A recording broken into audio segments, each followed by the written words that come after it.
Join us on a brand new epic adventure to India, the world's most populous country, starting off with its most populous city. From its vibrant markets, rich history, and unique culture, here we explore the best this bustling city has to offer.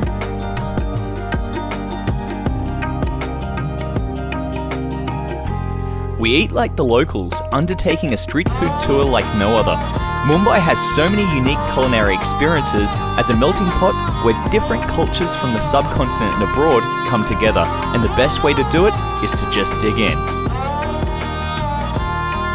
We journey out to an island that contains the famous UNESCO World Heritage listed Elephanta Caves. Here we take a step back in time in this epic place.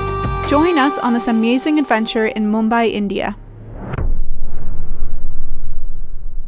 We continue from our previous series, spending 2 weeks exploring the island nation of Sri Lanka.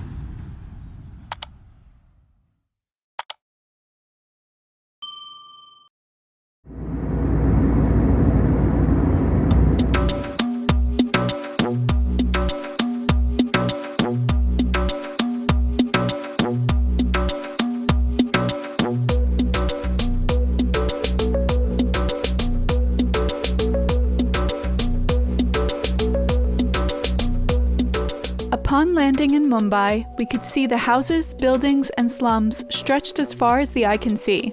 A fair introduction, getting an overview of one of the most populated cities in the world.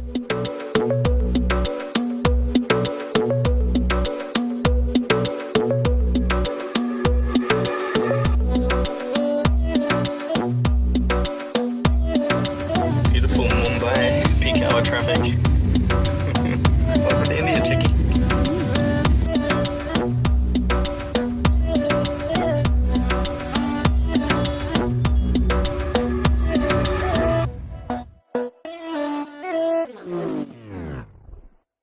So we've just started our 2-month journey in India. We've arrived here in its most popular city, Mumbai. Over 21 million people in this city. And to start off the city of Mumbai, we are here at the Gateway of India. And I think that is the most fitting place to be. The construction of this building started in 1913 to commemorate King George V and Queen Mary on their arrival. The funny thing is it wasn't actually completed when they arrived here, so they made a fake one out of the plaster of Paris, and it wasn't completed until many years later.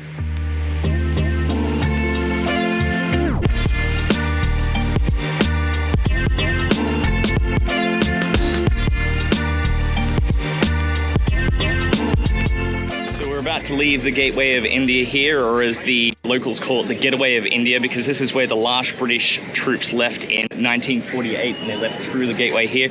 It's about to represent its 100-year anniversary of the Gateway of India, so they're actually doing some constructions here. We can't quite see underneath. Now behind me here we have the Taj Palace as well, that was built in 1903. In fact, it's such a popular palace for people to stay at. It's a hotel that they actually erected this one up here in the 1970s as well next door, so that they could actually fit the amount of people that want to come and stay at the highly sought after Taj Palace. Unfortunately, the palace here was bombed by a terrorist attack in 2008, and there were multiple terrorist attacks over a 3-day period, and many people died, which is quite sad, but they have restored the palace to its former glory.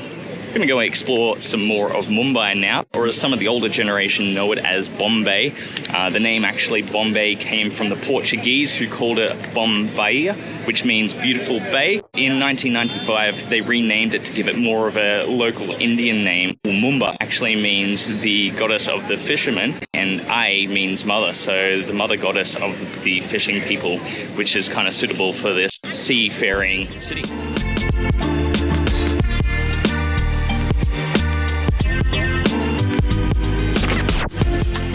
So we're here on the Marine Drive of Mumbai, also known as the Queen's Necklace because of the way it lights up at night. The little lights all along this sort of causeway here kind of looks like a pearl necklace, the shape of it and also the flashing lights. The original Marine Drive was actually a few blocks back this way, but in the 1800s, all of this area here was reclaimed from the sea, and this is now the modern Marine Drive. Also, the area is known as being the second largest Art Deco area facing the sea in the world after Miami. So all these buildings here built in the 1930s Art Deco style.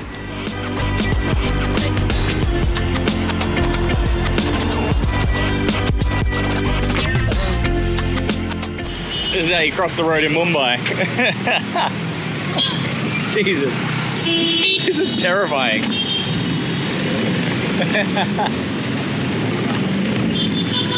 God damn it.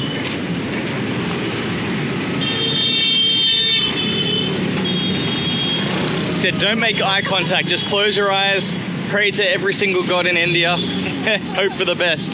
Oh God. We're going into the markets now.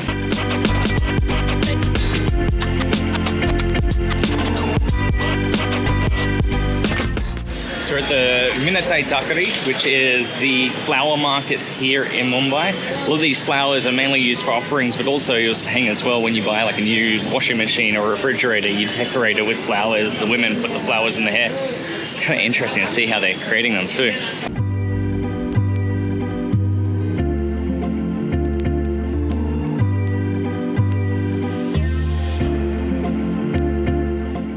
That some of these decorations can last over a week if you spray water on them, and they can range anywhere from 200 rupees to $2,000 depending on what you want and what the event is for big weddings and celebrations and things like that. Some people here go really extreme with this sort of stuff.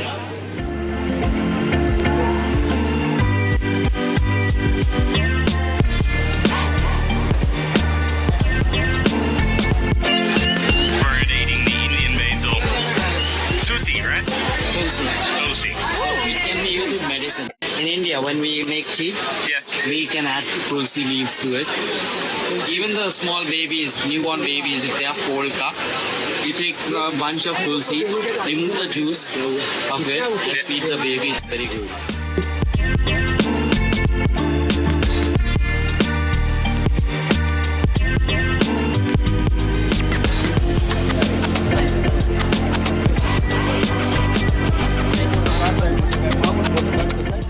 So fragrant in here as well. The smell is just phenomenal. He was saying if you come here at 3 o'clock in the morning or 4 o'clock in the morning, it's just full of flowers.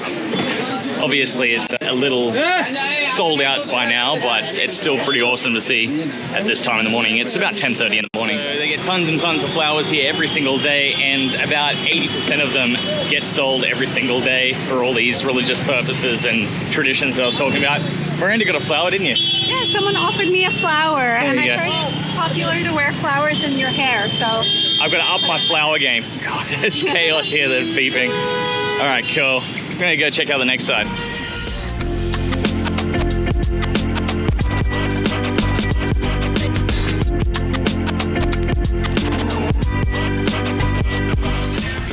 Dhobi Ghat, which is the world's largest open-air laundry. This was established about 140 years ago by the British. Originally, they used to use the stones and slap the stones, but these days they use the machine washing. And all the housing blocks surrounding us here are where all the people that work here live. Pretty much most of the people from Mumbai actually use these ghats.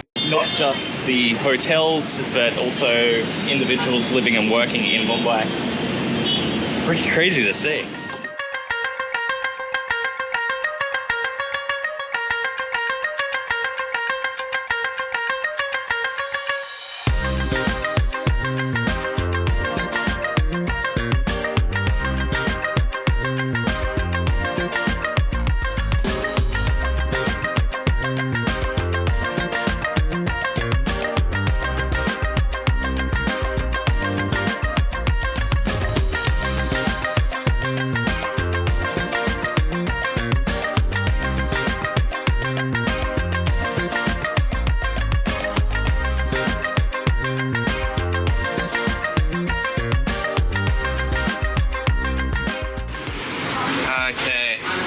Says that this is the best samosas in Mumbai.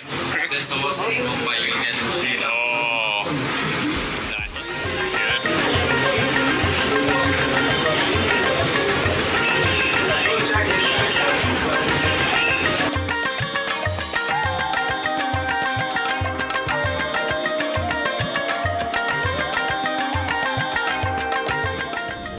Try to unbox this. Actually, do you want to do the honors and unbox it? These are some of the premium snacks that we had bought there. Oh, look at that. I'll just take this one that's right here. The easiest one to reach. What would you like? Let's do this one.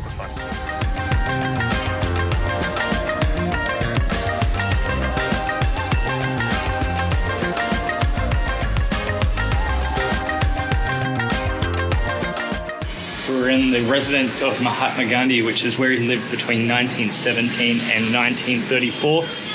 This is where he launched the Satyagraha, from where he led India to its independence from the British through a series of non-violent protests.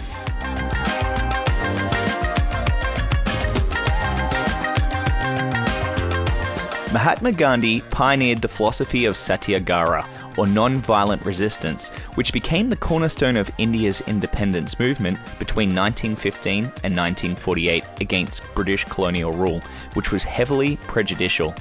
Through campaigns like the Salt March and Quit India movement, he mobilized millions across caste, class, and religious lines. His legacy endures as a symbol of peaceful protest, influencing leaders like Martin Luther King Jr. and Nelson Mandela in their own struggles for justice.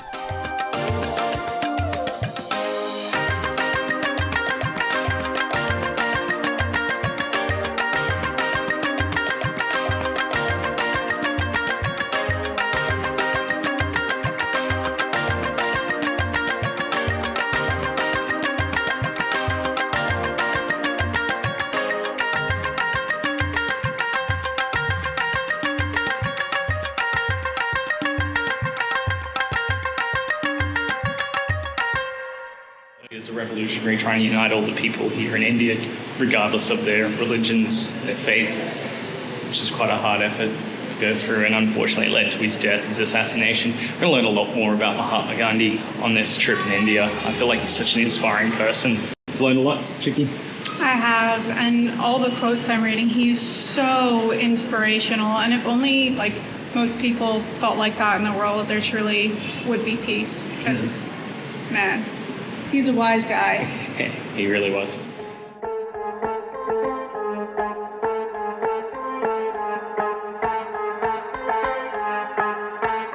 So this tank here behind me was built between the years of 810 and 1214. So this is actually quite an old reserve that they have, or reservoir that they have up here, made from a natural spring water. It's called Banganga. This does not actually come from the Ganges River, although there is a local legend that says that it does. And the name actually comes from the arrow that was shot into the ground, and the spring itself came from the Ganges. But part of the local tradition, or the Hindu tradition, is the sacred river, the Ganga or the Ganges. It's where they put the ashes of their dead, and because some of the local people here believe that this is part of the Ganges River, they actually put the ashes in there. You can see some children swimming around in the background there.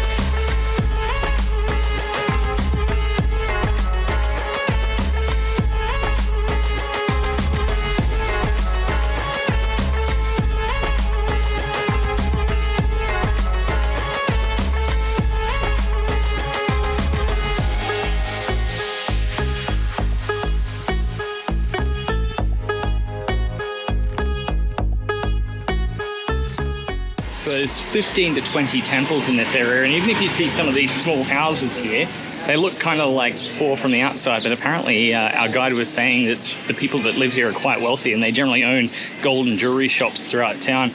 And the reason why they live here in such small little places is because it's so expensive to live around this area. It's all about the status of living in Malabar Hill. You know, it's a holy area, and it's a really well sought after area.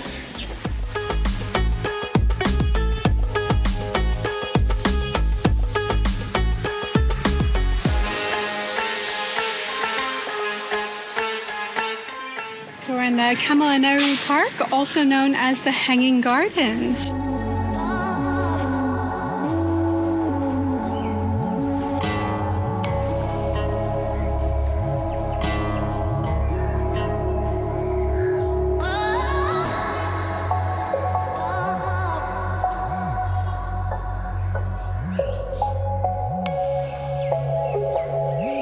They look very similar to the ones that we saw in Sri Lanka, right?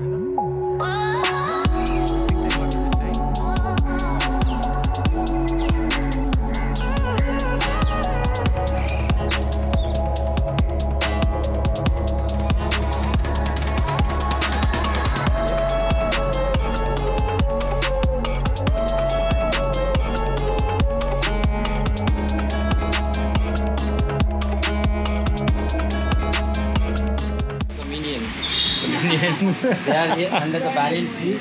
Under the banyan tree, yeah. I don't know if that's like a religious symbolism or not, but the banyan tree is the national tree of India. We mentioned that earlier in our Sri Lanka episodes about the Buddhist religion being the Bodhi tree.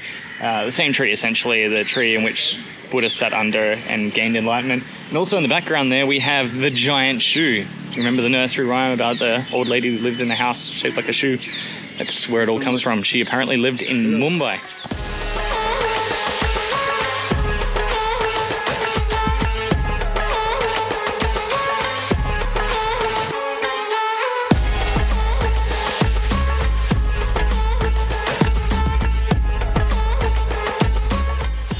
So we have over here the Victoria Terminus station building here, built in 1888 by Frederick William Scott, who modelled it on the St Pancras King's Cross station in London, and since 2004 it's been a World Heritage listed place. It's the second most photographed spot in all of India after the Taj Mahal.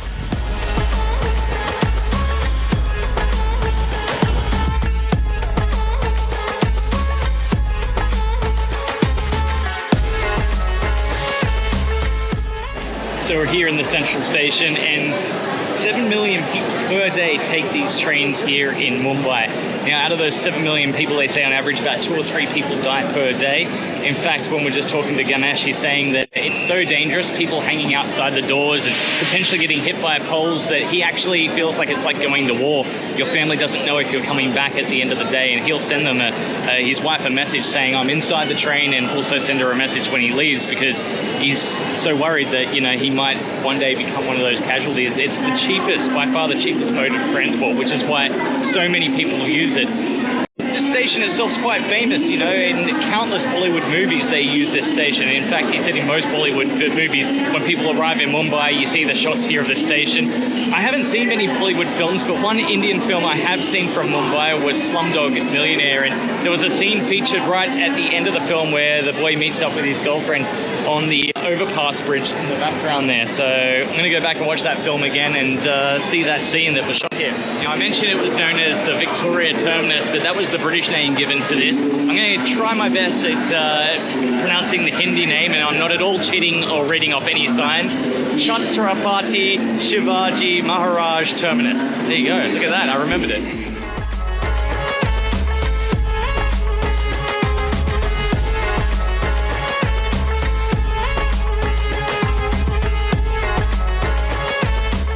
We spoke earlier about the Taj Palace, about the terrorist attacks in 2008. There were 5 different places throughout Mumbai that were attacked in 2008. This was one of them right here, the train station.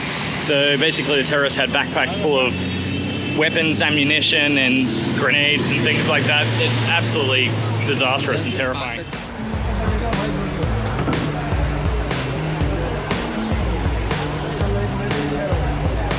Dragon fruit. Yeah. Hello, little kitty.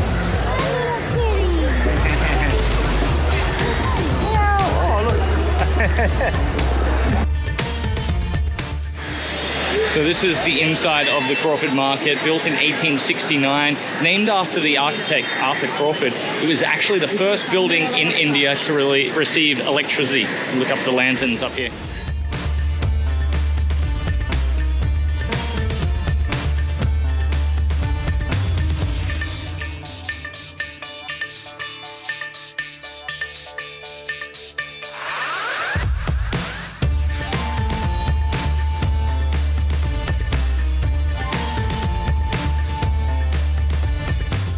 I'm going to make a little amendment. I said earlier that there was 21 million people living here in Mumbai, but that's registered people. A lot of the people that live in surrounding villages come here to work, and they're registered in their home village, even though they live full-time and work full-time here in Mumbai. So Ganesh, our guide today with Amaze Tours, he's actually explained that the real number is closer to around 30 million people living here in Mumbai.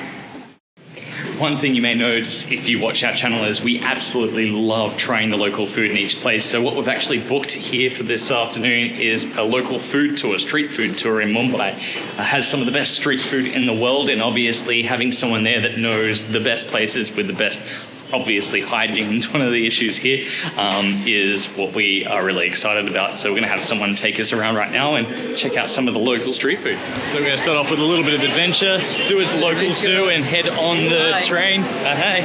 And as we were learning before, it's quite a dangerous experience, so we're a little bit nervous, but also excited.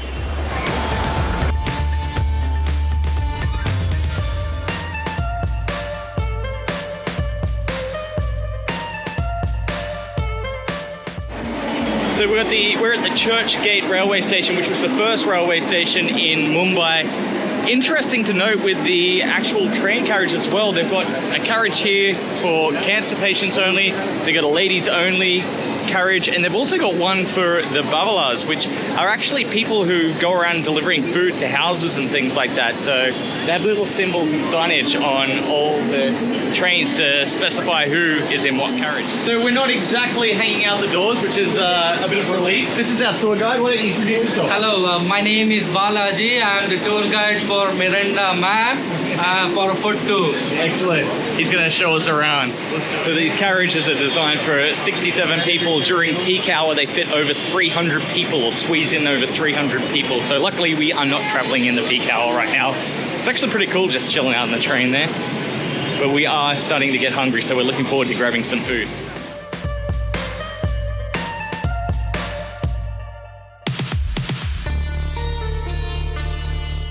So we're on Gigal Chowpatty, which is the local beach here in the center of Mumbai. This is actually an artificial beach. All the sand here was actually brought in from Rajasthan in the 1800s when they reclaimed a lot of the area around the Marine Drive that we visited a little bit earlier. You'll notice that there's nobody swimming in the ocean right here. One, because a lot of people don't know how to swim in the ocean here, but two, because of the amount of pollution in the area, which kind of struck me as odd when I'm looking at some of these fishermen over here.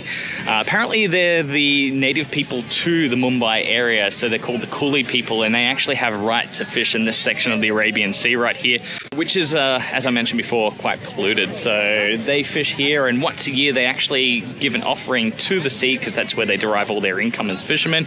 They create this big giant golden coconut and sink it into the middle of the sea and give offerings to the sea, hoping that they'll get returns from the sea. That's a tradition that's gone back a long time.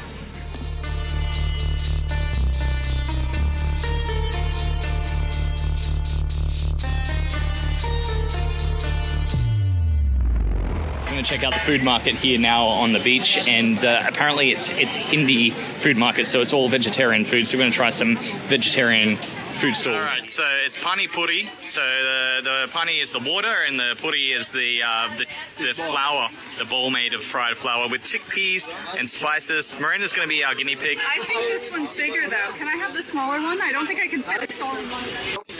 There we go. Good? Yeah? That's delicious. Okay, coriander? So apparently pani puri is one of the most popular street dishes in throughout India. So we're going to try a second variation of it called siv puri. The puri is same, but in this puri they add smashed potatoes. Okay. They add smashed potatoes, they add the similar two types of water, tamarind water and spicy water. Yep. The yellow one, it's called sev. It's Sev. for decoration, it's for presentation. So that's why it's called sev puri. They add onion, tomato, coriander, the similar two types of water, smashed potatoes and the puri. So this is called sev puri. So the yellow one, it's called sev. What do you think? It's pretty good. It is good. It's really fresh. All that coriander makes it really fresh. Love it. So this one. This is the third variation of puri. It's called dahi puri. So the puri is same. They add smashed potatoes. On that puri, they add a lot of sweet water, the tamarind water, and a lot of yogurt. So the yogurt is called dahi. That's why it's called dahi puri. The yellow one is called sev, and they add coriander. So at the end, we tried this. Yep. At the end of the pani puri, we tried this. It's for relief. Relief. Yeah, from the hot, from the spice. All right, you're gonna give us the reaction, Miranda. I will. Say. All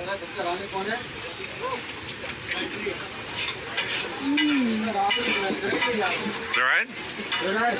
Use lemon and add onion and start sitting. Cool. And it's called, what did you say? Pav again? bhaji. Pav bhaji. Yes. Pav bhaji. Squeeze the lime. And I think we got here some. Is this dal inside here? No. No. What's in there? Yes, I will tell you. Okay. And then you said add the onion. Just take one piece of pav. Alright, the bread. And then you just dip Yes. like that. Yes.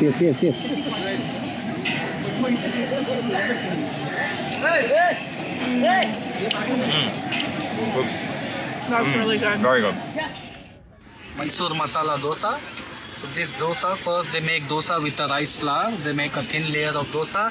In this dosa, they add the beetroot. They add the smashed beetroots. They add tomato, onion, and the other spices. And with this Mysore masala dosa, they give these two types of chutney: coconut chutney and this red one. It's called sambar. Sambar. So this spicy stuff. dosa, it's originally from the southern part of India. It's Okay. originally from Mysore, Nice. Cool. Karnataka. Alright, Chicky, you go first, I'll film you. Okay. So just take one dish, dip into this chutney and Oh, start that's eating actually this. really hot. Okay, so we're gonna Okay. get some of this one. Oh, it is really freaking hot. And you said what's inside of this one? They add beetroot, the smashed beetroots, onion, tomato, the other spices, This one's a little and more they just make a thin layer of dosa, and Very then they add the very other hot. things. Just make it roll. It's very hot. Alright, this one is maybe a little less. I tried a coconut chutney first.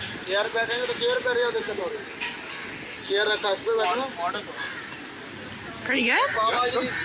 Kulfi. They give 3 or 4 flavors: the cream, pistachio, mango, cream, strawberry. It's made from milk. They burn the milk until it's completely thick. Yeah. And once it's completely thick, then they started adding these flavors. And it's from Punjab, Yeah. from the north. It's called Punjabi kulfi. Alright, Kulfi. let's give it a go. The Indian ice cream. It's not soft. It is a little hard. Little hard? But it's sweet in taste. Okay, Okay. you go for it. 2 flavors in one. Kulfi? Good? Yeah? Like cream. So we are in the Kali Pili, which is black and yellow in the Hindi language. It's a sharing taxi. We've got our own taxi today. We're about to head out to the local markets and check them out. How's the serenity?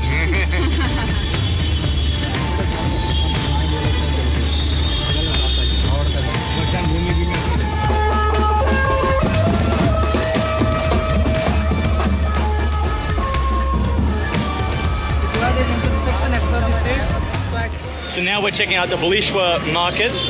The markets are so massive. In fact, there's 3 railway stations connecting them. They sell everything from homewares to gold. It's going to be pretty interesting to check out. This is the second market after the one we saw earlier today. So there's these beautiful braided ropes around everywhere. And there's a festival coming up called Rakhi, which apparently is a brother-sister festival. So the sister puts the band on the brother, and it means that the brother will protect her for life, essentially. So this is the Hindu market area. So it's like this every day, apparently. After this, we're actually going to go check out the Muslim area. I'm going to try some of the Islamic food around there. But yeah, you can see little bands here. I was talking about. That's the Rakhi. This is chaos.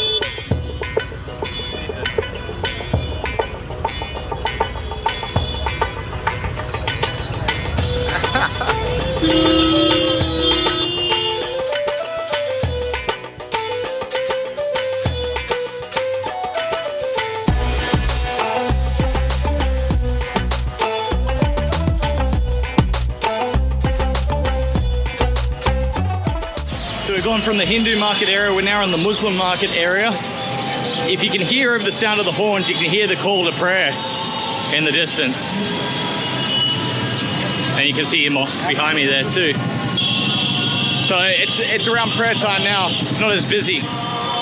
Now we're trying to cross the road. This is chaos. Whoa. This is insane. Now we are in the Muslim market area.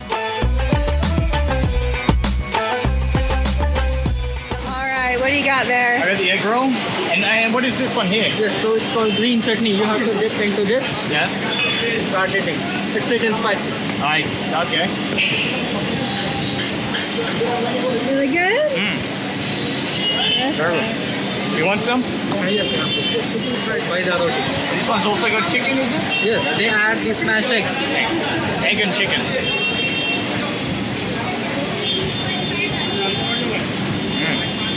Good? Oh, very good. Which one do you like better? I like them both. Good. Just you know, not sophisticated. Oh, hot. They just make a keema and then they make a ball. Very good. Oh. Well, I am full. I have eaten way too much. Miranda didn't get to this stage. She's vegetarian, so all the Islamic food market stuff is meat orientated, but she was quite happy to sit out for that one. Yeah, I was so full before to the point where I thought I was going to be sick. But all of the chaos actually distracted me from it, so I feel fine. Overstimulation, right? Overstimulated. It's a shock to the senses. This really is like having 2 dinners. We're about to have dessert number 2 right now. Ooh, and then after that, that's it. That's it.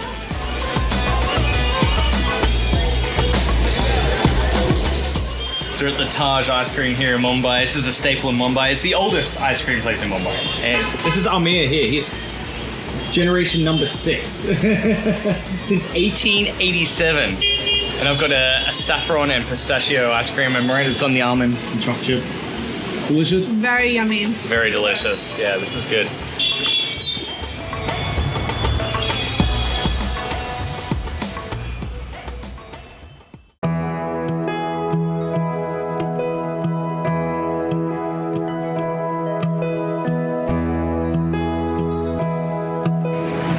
We're grabbing the ferry now to go over to the island that has the historic Elephanta Caves.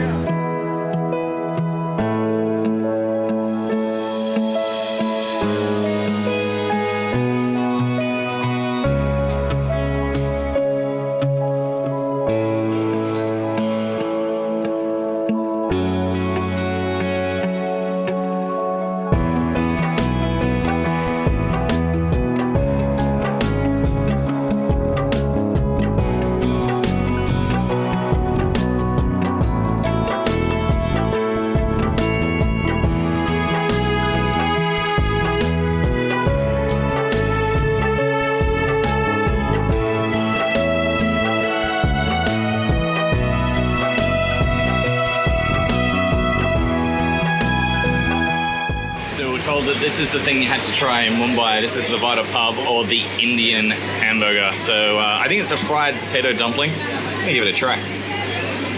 Really hot. Not too hot? I can give that a try. It's good.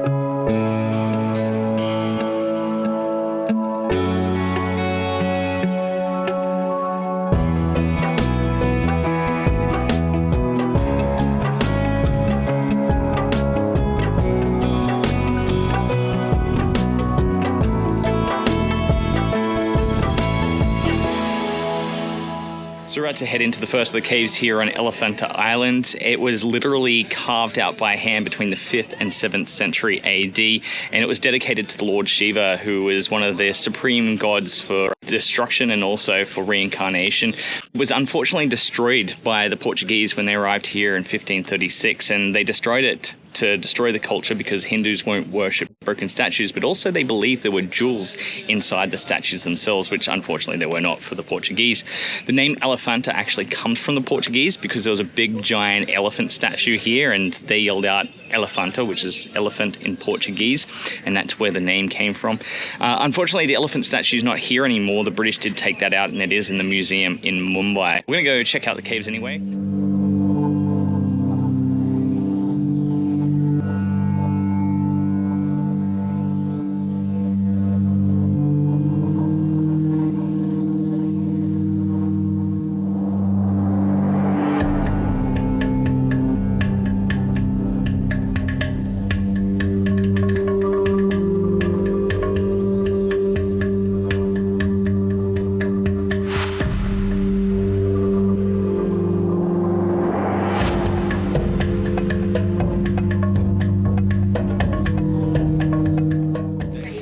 that was the main Elephanta Cave right there. It was absolutely magnificent to look at. A lot of the statues are still in there, although the bottoms have been destroyed, the same with all the pillars, because the Portuguese actually believed if they destroyed the bottoms of the pillars and the statues, the cave would collapse.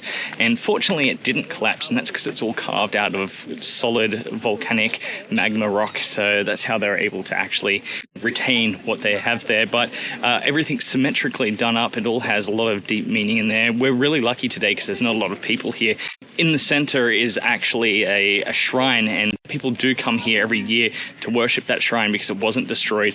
And they say that about 60,000 people come here on one specific day just to see that one shrine, which is pretty amazing. It's a very significant and beautiful place. So we're going to check out some of the other caves right now. And the other caves were kind of like practice caves, so they don't have all the detailed artwork inside like what we have in the first cave. So I'm going to have a quick look at them and see what they were practicing with anyway.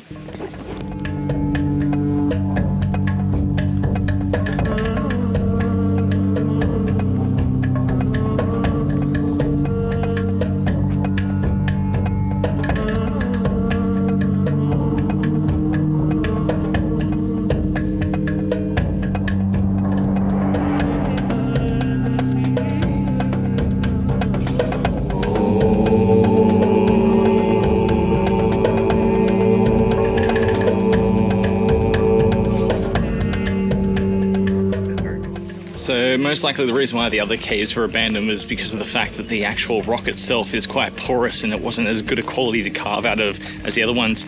Our guide was just saying then that it most likely would have been used in the monsoon season, the wet season, for residents, for the local people would stay inside, and some of the chambers there would have been used for meditation. I'm going to check out another one right now.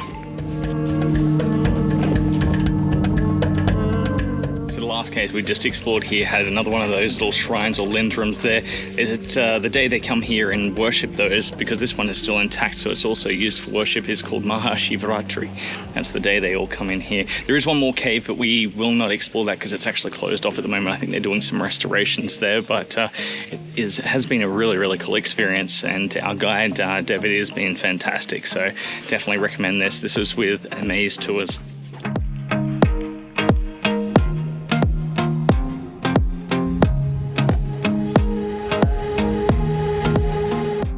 This on the boat right over this really long bridge. It's actually 22 kilometers long. It's the longest bridge in India. It's called Atal Setu, and it was only just completed a few months ago, so it's pretty mind-blowing.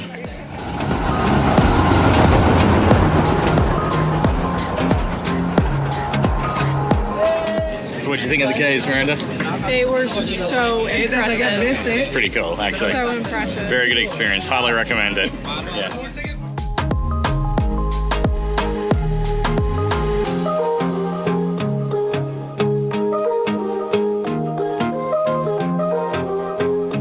Returning back to the city, we rest up for our big adventure ahead as we gear up to spend the next 6 weeks exploring India. Join us on our next video as we start our intrepid adventure in the capital city of Delhi.